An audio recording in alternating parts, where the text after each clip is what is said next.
So arriving here this lovely bright Wednesday morning, and start to concentrate in a single pointed way at the breath cycles as they rise and fall now.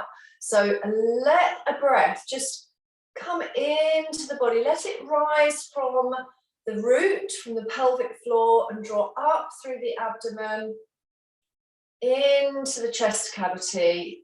And that's a sort of rising inhalation. And then as you exhale, let it sigh away. Maybe breathe out through the mouth. And even in the first few breath cycles of this practice, can you allow your control to be such that you prolong the exhalation? So we're just going to breathe in, not pulling on the breath, not lifting the shoulders and tensing. So receiving the inhale, and then a little bit of a tiny pause, and then exhale. Make that little ha or ah sound, sighing the breath away.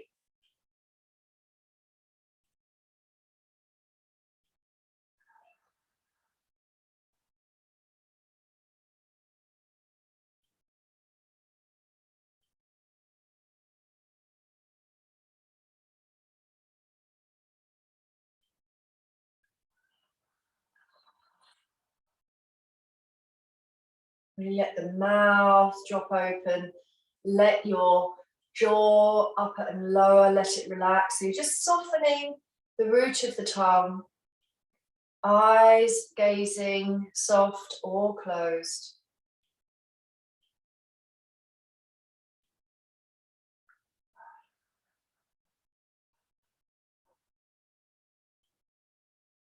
Trying to feel equally grounded through your sit bones on the mat, blanket, or the yoga block. Now let's interlace the fingers, and on the next breath in, take the arms overhead. So inhaling, coming up to full spinal extension. Feels like a mild back bend. Rotate the little fingers backwards, even if you have to bend those elbows.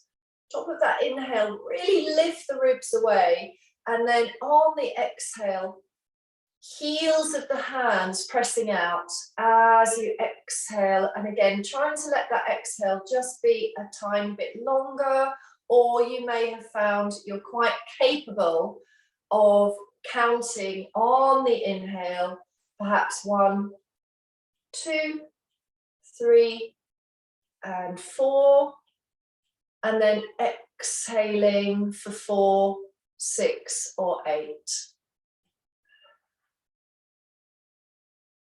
Pressing those extended wrists away, and one more like that.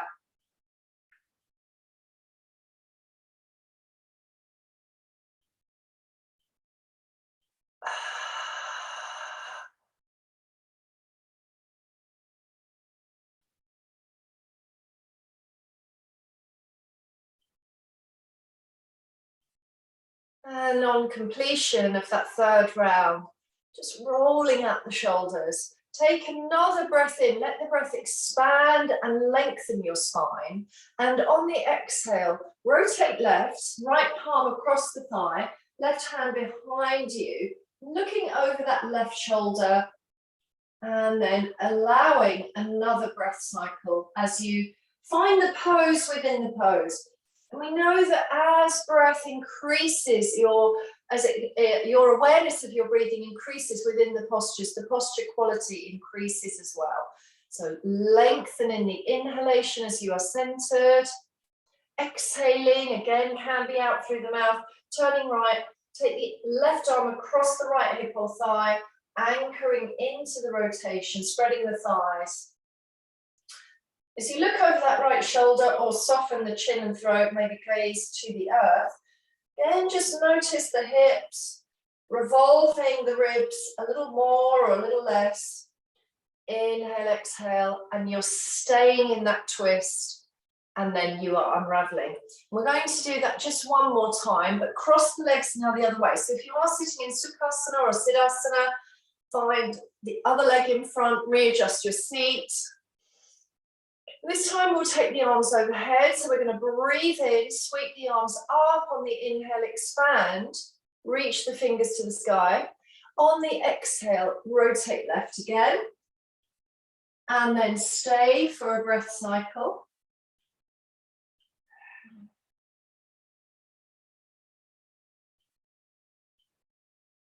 No need to rush. As you return, you connect again to your in-breath.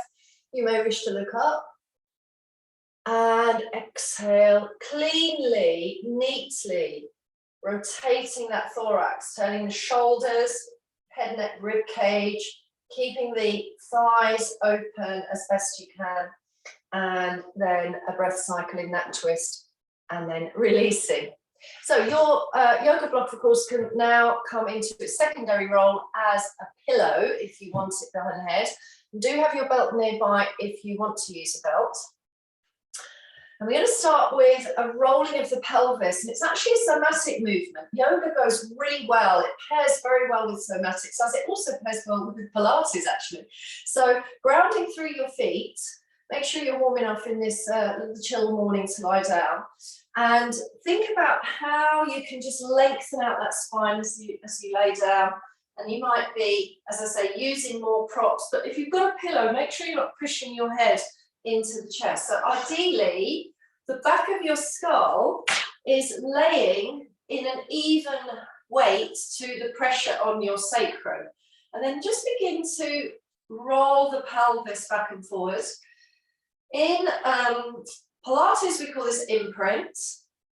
I often say that in yoga, it's a bit like creating a mini bridge. So on the breath in, you're going to really flare those ribs and send the tailbone into the earth and press the shoulder blades back, palms up towards the sky, face is gazing towards the sky. And on the exhale, draw in through the abdomen, let the connection into that frontal core musculature, let your spine press into the mat. And you're not lifting the buttocks, you're not coming into yoga bridge, you're just curling that pelvis. So now what we're going to do is interlace the hands around the back of the skull. So you're going to be laying your skull down onto those laced hands. And at the same time, you're going to open out those thighs. So it's a widening of those thighs into a supine butterfly. And as you do so, I would like you now to increase that arch. So inhale, expand those ribs and try and send that sacrum away. So this will, you might want to do a little bit of rocking out. Really let those thighs open as best you can without force, and breathing in, breathing out, just opening out. Maybe another breath in. And then on the exhale, start to draw the thighs towards the midline together. Start to lift the head, neck and shoulders. Draw the elbow wings in like you're creating a little curve. And you can even lift the knees into the chest and find a deep curl. Elbows may touch those knees. And then you will land those feet and land the head and skull and elbows. So you and I can speed up if we find this quite comfortable to speed up. So breathing in, flare the thighs, flare the ribs, supine butterfly, expand in all directions. Exhaling, curl everything in, elbows in, chin to chest, rounding, gathering the knees and finding supine curl. Again, butterfly, opening, expand, inhale, almost like a mini bridge. Try and find that bridging behind the bra line. So at the back of the upper chest there, back of the heart center, or in fact, the heart center, back of the heart, exhaling, curling. Last one. Inhaling, opening in all directions there, flaring those ribs. You'll feel your back muscles deeply contract. And then again, gathering in, curling in, toes are pointing, exhaling. And then release the feet. And as the arms come out of that cradle, just bring them around in a few circles. So we're going to reach the arms overhead. And then exhaling, circling, and pick up your belt. If you have your belt, maybe double it. So fold it in half, of course. And then use that belt if you want to. Create some strength. So bring it above the shoulders and tighten it, pull it apart. Feet are grounded.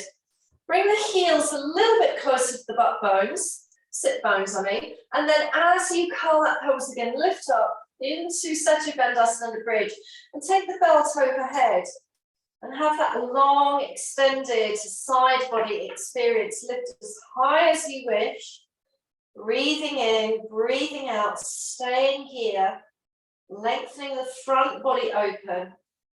As you peel down now, land the body, bring the knees above the chest, just curling enough, and exhale and lift up and loop the belt around both of the feet, and just see how it feels to reach those legs up towards the sky. And obviously if you need longer tails of your belt, you can, then you may want to lay down. And then just draw the legs in a few times. So we don't really want the legs to come at a 45 angle. You're not wanting to do this group. You don't want your legs to be lowering over here. So if you've got very tight legs this morning, tight muscular legs, you're going to have to bend in, aren't you? A little bit more. And then arrange that looping. And as I said, if you need to unloop the belt to the full tail legs, do so. So press those balls of the feet, pointed feet or flex feet up to the sky. Center the body. Inhale, exhale, curl up. And again, reach for the belt, and you're drawing those legs towards you enough, and then maybe lay down on the pillow or the block. And if you want to go further and it's comfortable to go further, settling in to a posture known as Paschimottanasana number 2, okay? And of course, if you're accomplished at your practice and you are more experienced, or you just have those super long muscles in your posterior chain, then you can hook your fingers, index and second finger, around the thumbs, between fingers around the big toes, sorry, not the thumbs. The big toes are like the thumbs of the foot, aren't they? And then draw the body into posture. You are not rolling onto your neck. It is not halasana. You will feel, especially in the morning, how your body responds to that energy. So maybe stay with Paschimottanasana or this pose when the legs reach up towards the sky and you're firming those front thighs, opening here. And this is Ardha Halasana. This is the half plow. So pressing upwards, holding your belt if you wish, or you are curling into that second pose and noticing how is your breathing and enjoying what is the result. So finishing the breath that you're on, and let's release the feet down. I'm going to take hold of that belt again and just come back into the strengthening of that back chain. So pressing the feet and then let yourself float up into Supta Padangusthasana. Take the belt overhead, take the arms overhead and lengthen away. The arms can reach the floor, perhaps, or not, and lift a little more. Hug through those inside thighs. As you peel your spine down, inhale, exhale, lift up. Bring the belt around the front of the ankles, the fronts of the feet, so the arms are being drawn towards you. Be careful that as you draw the feet into the buttocks, you don't squeeze those legs together. So try to keep a good space between those legs, and then curl the spine, lift up. And as you kind of scooch your hands down towards those ankle feet and hold and pull your belt, let the belt not distort your knees, but let the belt help you come into the pose, which is shoulder pose, Kandarasana. And again, if you're accomplished today or you know this pose, you won't need necessarily your belt. You'll be reaching your hands around those ankles and being very grounded through the backs of the arms and lifting up. You can't see your thighs, but I want you to feel that they are not flaring out into that butterfly position. touching the ankles, feet, or keeping hold of the belt. Inhale, exhale, and then release down. You might want to move your feet a little further forward and just offering easeful floor twist, letting the legs roll to the right, head to left, letting the legs roll left and the head to the right, and just allow that to happen more or less, faster or slower. And then final one here in supine, center your body, pelvis level, and take the belt around the ball of your right foot and reach away. If you're not using a belt, you just, of course, elevate your leg. We're going to go wide angle. So in actual fact, having a block over on this right side can be useful. So reach up to bring your arm towards your foot, or have your hand relaxed, have your shoulder relaxed, and have the elbow bent so the hand is down the lower portion of your belt. And if you're not using belt, reach up and interlace peace fingers around that big toe. Settle in with this left thigh, lovely and grounded, and reach out through your left arm, and then just relax down again. And you can choose to extend your left leg long, so the inner seam of that left leg is growing out of the left hip. Or you can keep that foot quite bent, keep the knee bent or half bent. Yeah? So choose something different along this left leg, complementary to your body. You may even be able to reach around the heel there, Julie. Yeah, see if that works for you. And then bring the leg out to the right. Bring that right leg out to the right. Try not to roll to the right. So for some of us, we do need to keep that foot grounded. Left hand is on that left thigh hip, just as a reminder. Settle the shoulder blades away from the ears. Relax your face. Point or flex your right foot. Left leg very grounded as best you can. And just ease across. And if you want to stay in pose, remember that you want to be feeling the flow movement of your breath. It isn't that you're holding the pose in a grippy formation. You do want to be relaxing into the posture, because when we can send messages of relaxation to our muscles and the nervous system is quieter, the muscles will release more successfully. If you're stiff this morning and you'd rather keep moving, then maybe have this left foot bent, have this left knee bent, sorry, not the foot. And then as the right leg comes out to the right, let it send itself to the right with the belt. And then maybe create a circle. So come through to the top of the sky and control the action. And then let the right leg come out in a big arc and move it around. You have to kind of be in good control of your belt. And, you know, just create a moving pose. So you have this lovely arcing of that leg. Yeah, so choose what feels appropriate, and then we will bring that leg back to center, extend both feet long, both legs long, and once again lift the arms overhead. So this, even though you're lying down, there's some vital energy coming through the core of your being as this is a morning practice. Let's bring the feet back to supine semi. Fold the thighs into the chest and notice this elongation, or really give the back of the hamstrings a little rub, feel warmth there. You can lengthen the legs up to sky, shake out the bones, and then as you place the right foot down, send that pelvis level. And likely we might again bring the belt around the ball of the left foot. Draw the belt towards you, draw the leg towards you, steadiness here through the classical pose, Supta Padangusthasana, number one, and then making your relevant adjustments. So maybe creating a big arc as you send your leg out to the side, and it's always worth moving joints if you haven't been on your mat for a while, or if this morning you're just feeling a little bit stiff. And I'm kind of lifting my head just to look at the group, but you want to be lying back. You do want to be resting comfortably. And then you may choose those options to send the right leg down the mat and take the left leg out to the side. If you're by a wall, you could rest your leg on the wall.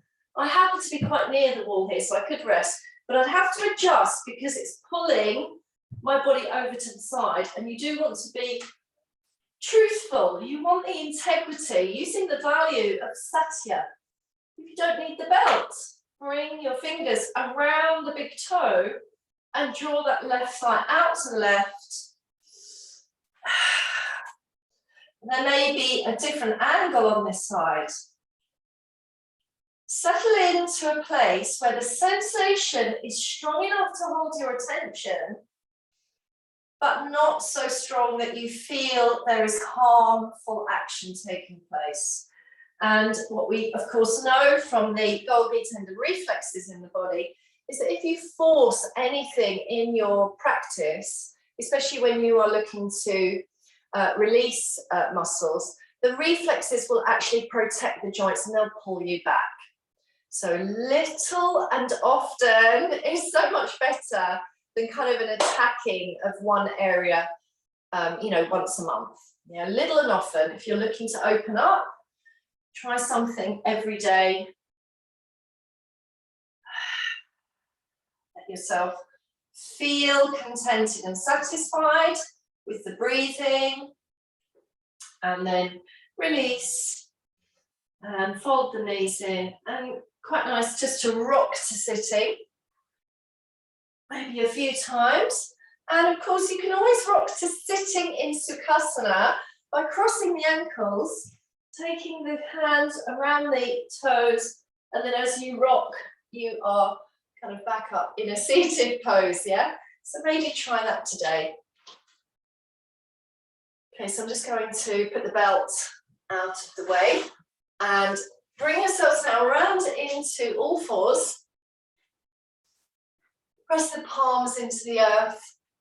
And of course, align wide arms, wide shoulders according to the breadth of your shoulders.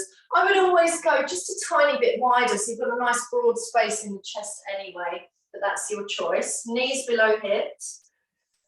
And begin to undulate your spine in cow, inhaling, and followed by cat, exhaling.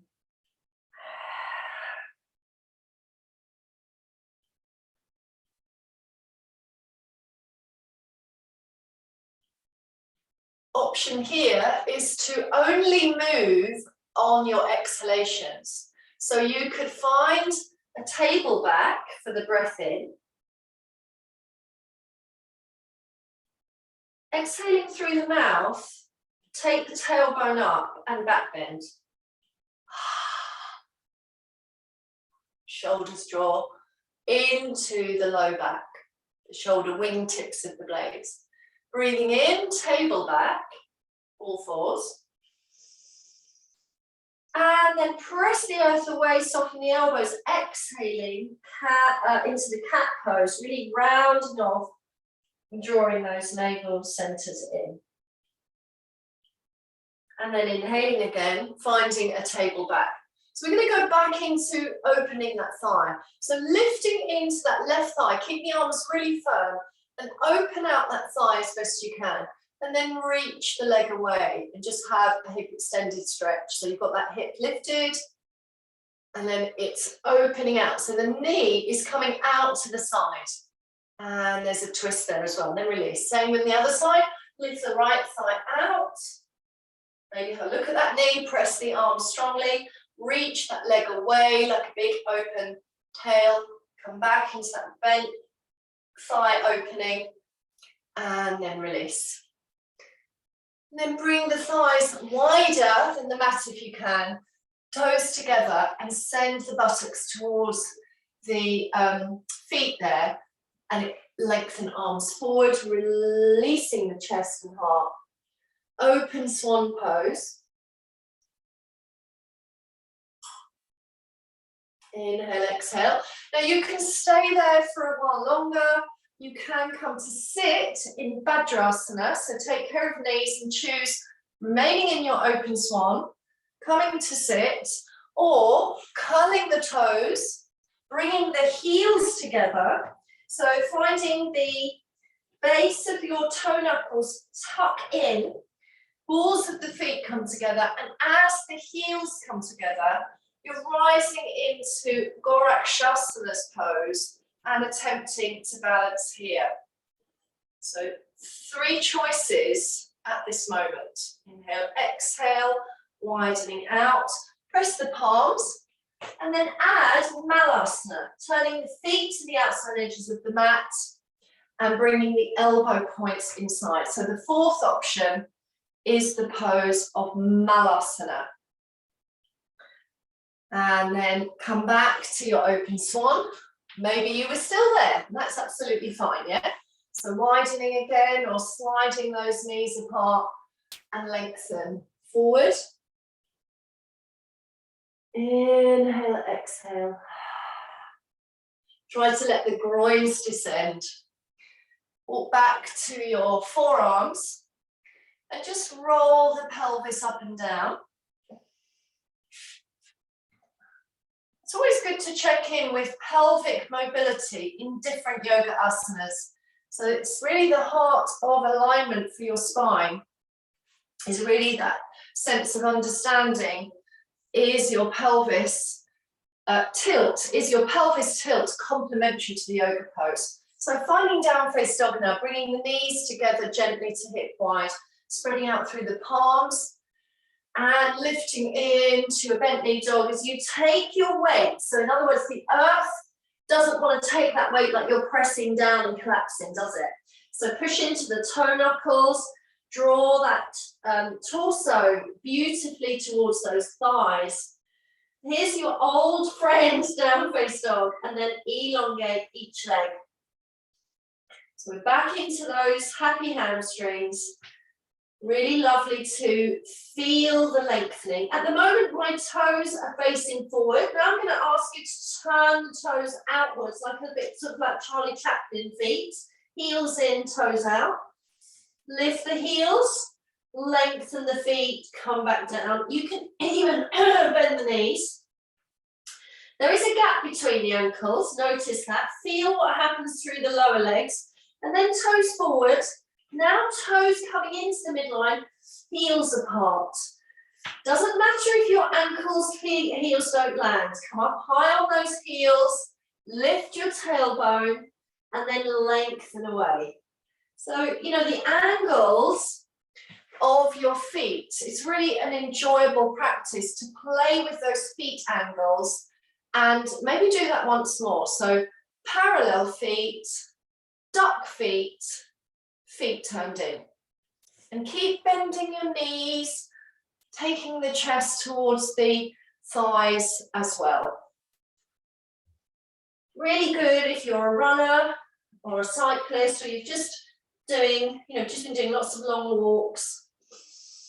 Okay, so we're going to take, when we're ready, the right leg up to sky. So come off the ball of the left foot, curl the right leg up and out, spread out. If you can energize more through that left leg, check the arms are stable and strong. This can also be done with your knee down. So if you prefer to extend that leg from a cat pose, please do.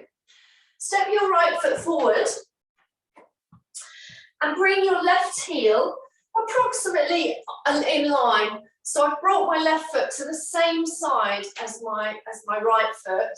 So we can have heel to heel alignment as we draw the body up, or preferably the right heel ankle. It's kind of cutting a line through the inner arch of the back left foot. And the back left foot is at that slight angle, the toes turning in the diagonal. So we really want to make sure this left knee is in its rightful position and protected. Straightening the legs as you lift up and expand into lacing and draw the palms overhead.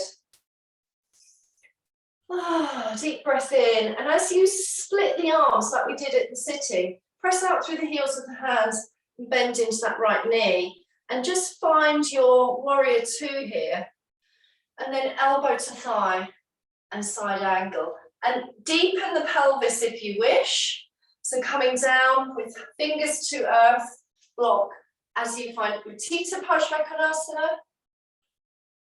Try not to lose the back foot though. So sometimes when we widen out, we lose our foundation. And that is not a safe place for your releasing. Let's bring the arms up again as you bring the body up. Strong, powerful legs.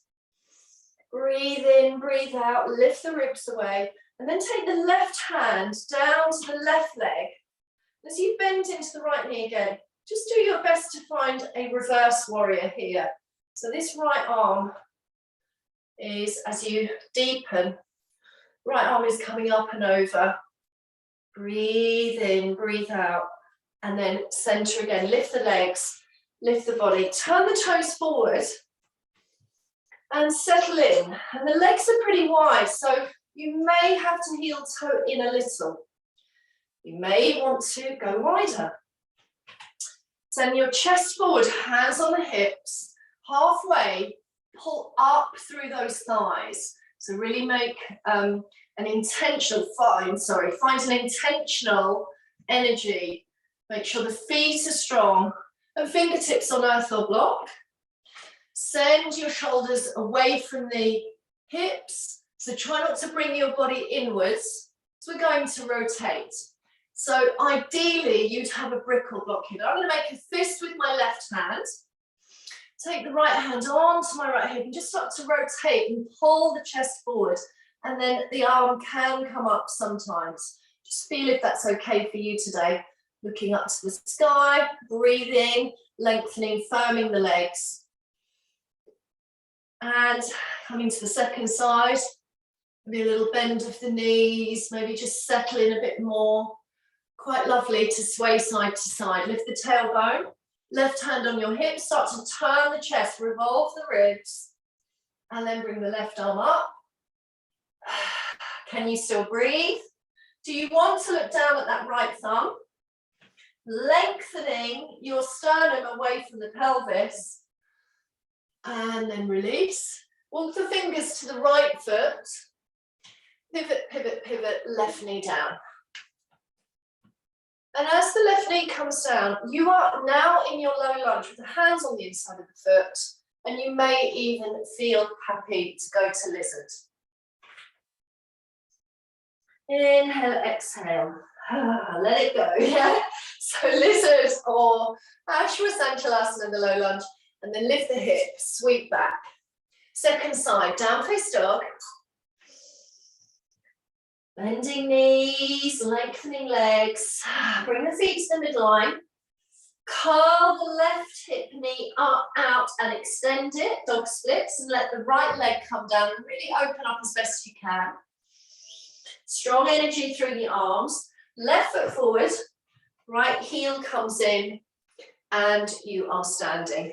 Okay, so I'm just going to turn the other way for the purposes of the practice. Lifting up. Inhale as the arms come overhead. Exhale, bend into that left knee. The left knee travels towards the fourth and fifth toes and press out through those arms. Widen as best you can without strain. Side angle, left hand into the hip crease or elbow. Breathe and take the right arm overhead. Parsavkonasana. Breathe. Stay here. Settle. Or bring the hand to earth, which of course is Utthita Parsavkonasana. And then rise up. Right hand on the right thigh. You can even lift the legs. And then curl a little backwards and then bend into the knee again. And it's a reverse warrior. Just watch you don't collapse that back knee. I have seen people do that in groups. So this right thigh is super firm as you try and lift out of those hips and then become more grounded and open in that left thigh. Well done. Feet forward. This time as you plunge into that lovely Utthita Parsavkonasana, take your crown down if you wish to. So going in wide and deep if you wish. So the head is coming down, or in actual fact, the feet may be less wide, and it's Murdasana, the crown-based pose. Really firming the legs, lifting that tailbone. Options, of course, are elbows down or fingertips on the bricks and blocks with the chest lifted. Well done, everyone. We're going to lift up now, turn left, pivot everything to the left. Slide the right knee down, hands on the inside of the left foot. Low lunge or Utthita Parsavkonasana, the lizard. And if you're in the lizard, sometimes it's lovely to turn your left foot out to the left a little bit. Just relax in. And then hands press. And in fact, you're this way, aren't you? And then bring yourself back into a child's pose. Release the body. You might even want to bring your hands down by the feet into classical balasana.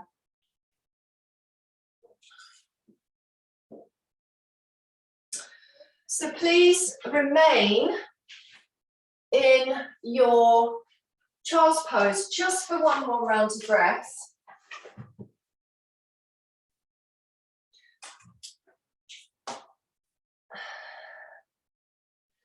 And then please come out of Balasana gently, rising the body, and then sweep your legs round to either seated Padangusthasana for a few more moments of comfortable, focused breathing, tuning in to the rhythm of your breath, so seated butterfly, or lay down and revisit supine butterfly, but this time revisiting it just with the arms in a relaxed position rather than that first one with the cradled head.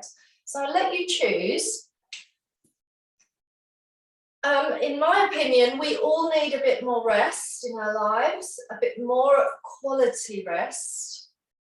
And so in actual fact, I've given you a choice, but I would probably invite you to lay down. And I would even invite you to just maybe have your butterfly for maybe just one more minute and then let go into Shavasana. So we can close this practice today with a 5 to 6 minute Shavasana.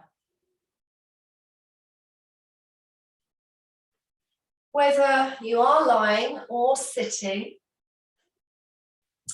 please let your upper back broaden and allow a sense of exhalation to melt the shoulders down and let the arms just flow out from a soft upper body. Do your best to relax the waist, belly, and the low back.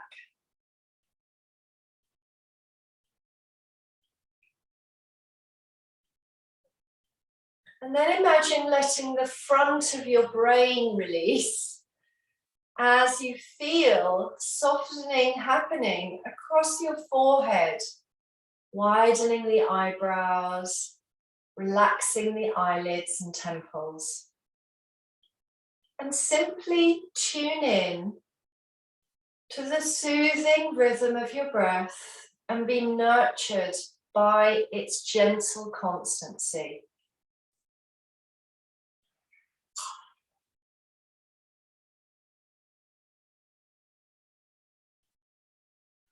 Be aware that you can also send your breath to a part of your body or mind that requires its care and attention and compassion. Relax your cheekbones, your jawbones, your throat and neck. Check in with the inside of your jaw and mouth. And allow your breath now to be as delicate as a light feather. Can you practice softening your breath? And even if the breath feels very delicate, very light, and even very short, please don't worry about this.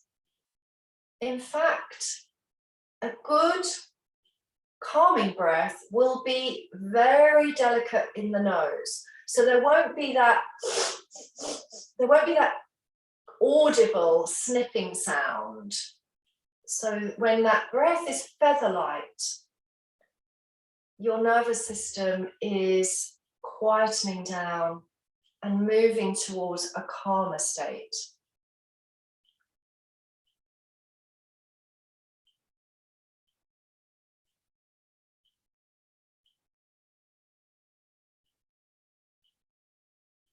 Such a relief for your body and mind to receive the soothing rhythm of your breathing and to pause for long enough that you can acknowledge this practice.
And now, as you open eyes if they're closed, gently deepen the next breath cycle or two.